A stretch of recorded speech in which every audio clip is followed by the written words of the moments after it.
కవినై కవితనై భార్యనై భర్తనై కవినై కవితనై భార్యనై భర్తనై మల్లెల దారిలో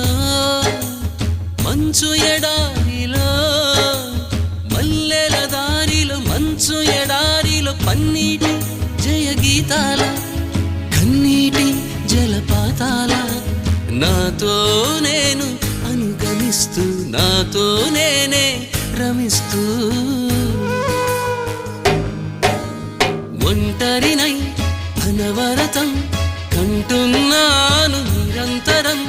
కలల్ని కథల్ని మాటల్ని పాటల్ని రంగుల్ని రంగవల్లుల్ని కావ్య కన్యల్ని ఆడపిల్లల్ని జగమంత కుటుంబం నాది ఏకాకి జీవితం నాది